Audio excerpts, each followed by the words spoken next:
हे फळ म्हणजे कांदळवनातलं सफरचंद. आंतरराष्ट्रीय कांदळवन दिनानिमित्त आम्ही कांदळकन्या या रील सिरीजमध्ये आज आपण जाणून घेऊया महाराष्ट्राच्या राज्य कांदळवन वृक्षाचा बहुमान मिळालेल्या मँग्रोव्ह ॲपल विषयी, म्हणजेच पांढऱ्या चिपीविषयी. ज्याप्रमाणे भारताचा राष्ट्रीय वृक्ष वड आहे, महाराष्ट्राचा राज्य वृक्ष आंबा आहे, त्याचप्रमाणे महाराष्ट्राने आपला राज्य कांदळवन वृक्ष देखील घोषित केलाय, जो आहे पांढरी चिपी. महाराष्ट्र हे देशातील पहिलं आणि आजवरचं एकमेव राज्य आहे ज्याने एखाद्या कांदळवन प्रजातीला राज्य कांदळवन वृक्षाचा बहुमान दिलाय. भारतात सोनोरेशिया या कुळात कांदळवनाच्या 4 प्रजाती आढळतात. त्यापैकी 3 प्रजाती महाराष्ट्रात सापडतात. यातील लाल चिपी ही प्रजात महाराष्ट्रात दुर्मिळ असून ती केवळ सिंधुदुर्ग जिल्ह्यात पाहायला मिळते बरं का. जिथे समुद्राच्या खाऱ्या पाण्यात नदीचं गोड पाणी मिसळतं तिथं ही झाडं वाढतात. सिंधुदुर्गातील कर्ली नदीच्या खाडीत मोठ्या संख्येने लाल चिपीची झाडं आढळतात. तिची फुलं गडद लाल रंगाची आकर्षक असतात. सोनोरेशिया प्रजातीच्या कांदळवनांची मुळं जमिनीच्या वर शंकूच्या आकारासारखी वाढतात. लाल चिपीची मुळं तर माणसांपेक्षा उंच 1 ते 2 मीटरपर्यंत वाढतात. कर्ली खाडीत लाल चिपीच्या 6 फुटांपर्यंत वाढलेल्या मुळांची नोंद झाली आहे. कांदळवनाचं एक वैशिष्ट्य म्हणजे इथे वेगवेगळ्या रचना असलेली ही मुळं हा एक वेगळाच संशोधनाचा भाग आहे. तर याविषयी आपल्याला अधिक माहिती देतील वनरक्षक प्रांजली. मी सर्वप्रथम सांगते, हे झाड आहे ॲव्हेसिनिया मरिना, मराठी त्याला तिवर बोलतात, आणि हे त्याची श्वसनमुळं आहेत.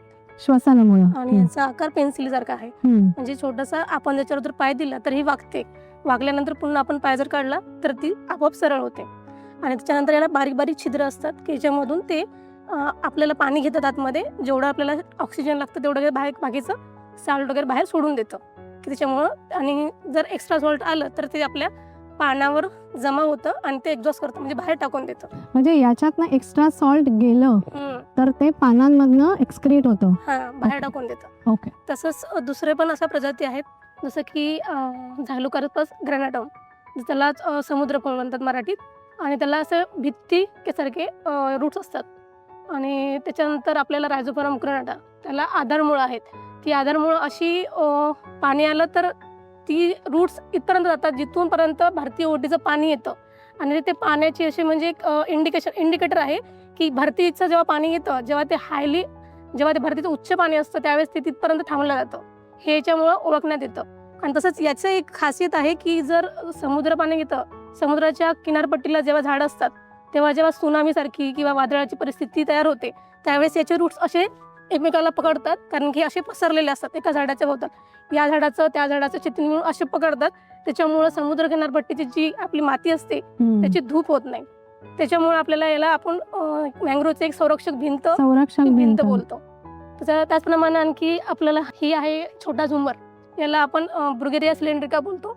याचे रंग रूटचा रंग जो आहे तो असा तपकरीसारखा, आणि आपला जसा गुडघा बेंड होतो त्याप्रमाणे त्याचा शेप असतो.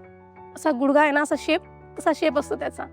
खाकी गणवेशातल्या या मॅमनी सगळे सायंटिफिक जी डेफिनेशन्स आहेत, सायंटिफिक नावं आहेत. मला खूप कौतुक वाटलं तुमचं मॅम आणि तुमच्या पूर्ण टीमचं, की इतक्या जशी ही मुळं खोलवर आहेत ना तसा तुमचा अभ्यास आणि तुमचं काम खोलवर आहे.